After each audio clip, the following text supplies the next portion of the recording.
अपने आप को जलाने का उदाहरण है ये, अपने आप को तबाह कर देने का उदाहरण है।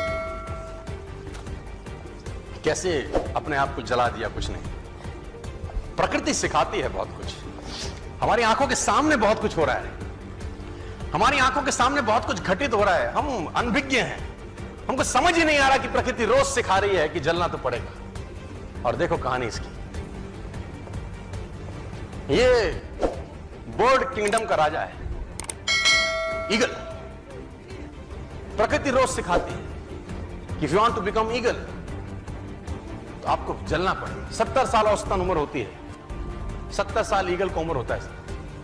लेकिन इसकी कहानी का ट्विस्ट क्या है, और वो ये है कि 40 साल जब ये हो जाता है तो इसकी जो चोंच है ये बेंड हो जाती है, आगे से सॉफ्ट हो जाती है, शिकार नहीं कर पाता है। When he reach 40, इसकी चोंच बेंड हो जाती है, सॉफ्ट हो जाती है, शिकार कर करके शिकार नहीं कर पाता।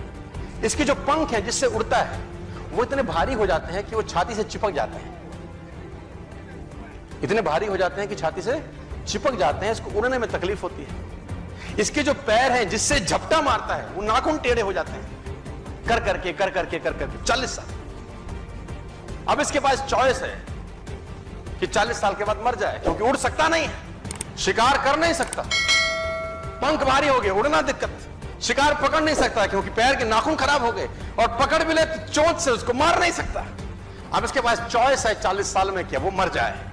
लेकिन मैं आपको बताना चाहूंगा, प्रकृति सिखाती है कि ईगल ऐसा नहीं करता। 40 साल की उम्र में ईगल अपने एरिया की सबसे ऊंची चोटी पर चला जाता है, और जो चोंच है उसको सामने वाले पत्थर पे मारना चालू करता है। जब चोंच पत्थर पे मारी जाती है तो पीड़ा होती है, और वो पीड़ा सहता है, मार मार के पत्थर पे मार के खून निकलता है, लहूलुहान हो जाता है, दर्द से मर रहा होता है, लेकिन मारता रहता है और चोंच को तोड़ देता है। इसलिए तोड़ता है कि प्रकृति नहीं देगी, लेकिन वो जो तोड़ने का प्रोसेस है वो पीड़ादायक है। सेम कहानी है, जो पैर के नाखून रहते हैं उसको रगड़ता है शिला के ऊपर, रगड़ के तोड़ देता है उसको। कितना पेनफुल रहता होगा यार। लेकिन हर ईगल की जिंदगी में ऐसा दिन आता है 40 साल। जैसे ही चोंच निकलती है, कहानी यहां खत्म नहीं होती, नई चोंच आती है, फिर वो उस चोंच से अपने परों को तोड़ता है, अपने जिस्म से अपना ही पर उखाड़ता है, क्योंकि वो पर उसके उड़ने के लायक नहीं रहे। भयंकर पीड़ा होती होगी, भयंकर। लेकिन इस प्रोसेस से हर ईगल गुजरता है अपनी जिंदगी में से, और 40 साल के इस प्रोसेस में 6 महीने के बाद वो एक नया ईगल होके 30 साल और जीता है, 30 साल और जीता है सर। तो आहुति तो देनी पड़ेगी। आज कल परसों चॉइस आपकी है। मैं फिर कहता हूं, आज कंफर्टेबल हो जाएंगे तो जिंदगी अनकंफर्टेबल होगी, आज अनकंफर्टेबल हो जाएंगे तो जिंदगी